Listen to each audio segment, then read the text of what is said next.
আজকে ইরানের সর্বোচ্চ ধর্মীয় নেতা আয়াতুল্লাহ খামিনিকে হত্যা করেছে ইহুদি খ্রিস্টান মিলে। পৃথিবীতে মাত্র ইহুদির সংখ্যা 2 কোটি, আর আমরা মুসলমানের সংখ্যা 240 কোটি। 2 কোটি ইহুদির কাছে আমরা হেরে গেলাম। অবশ্যই 2 কোটি ইহুদির পিছনে আমেরিকার চাল আছে, আমেরিকার শক্তি আছে, খ্রিস্টানদেরও অনেক শক্তি আছে।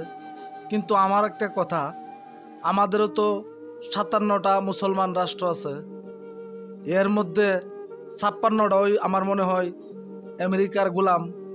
আর যাকে আজকে হত্যা করেছে ওই ইহুদি আমেরিকার লোকেরা, সেই লোকটাই ছিল একজন প্রকৃত বীর। আর যতগুলি রাষ্ট্র আছে সব আমেরিকার গোলাম, আমেরিকার পা চাটা গোলাম। আপনারা অনেকে মন খারাপ করবেন, তারপর আমার বলতেই হয় আজকে যে এই লোকটাকে আজকে ইহুদিরা খ্রিস্টানরা মেরে ফেলেছে। এই লোকটাকে মারার জন্য 35 বছর ধরে চেষ্টা করতেছে, হয়তোবা ওনাদের চেষ্টাটা আজকে সফল হয়েছে। কিন্তু এই চেষ্টাটার পিছনে মুসলমান রাষ্ট্রগুলির মদদ আছে, তাদের সাহায্য সহযোগিতা আছে।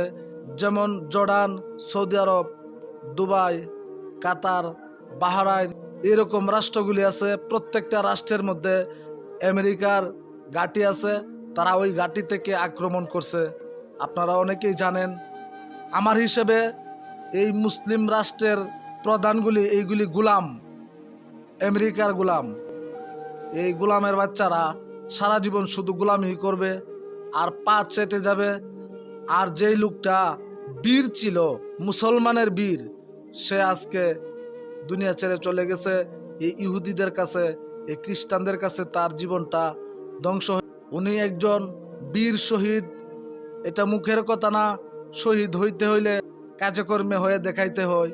আর মুসলমান যে রাষ্ট্রগুলি বীরের জাতি দাবি করে, এইগুলি শুধু মুখেই বীরের জাতি দাবি করে, এগুলি সব পা চাটা গোলাম। দেখেন, অন্যদিকে এই ইরানেরই আরেক মির্জাফরের বাচ্চা, তার নাম হলো রেজা পাহলভি। তার বাপ, তার ফ্যামিলি সহ আরো 45 বছর আগে ইরান থেকে পালিয়ে গিয়ে আমেরিকা তারা ঘাঁটি বানাইছে।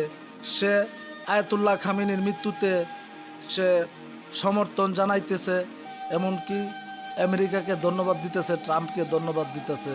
মির্জাফর কিরকম হয়, মাঝে মধ্যে ইচ্ছে হয় যদি পারতাম ওই ইরানের হয়ে গিয়ে এই ইহুদি নাসারাদের সাথে যুদ্ধ করতাম। কিন্তু আমাদের মুসলিম রাষ্ট্রগুলি শুধু পা চাটা গোলামি করবে, আর আমাদের মতো জনসাধারণ যারা আছে তারা শুধু এরকমভাবে চোখের পানি ফেলবে, এছাড়া আর কিছুই করার নাই।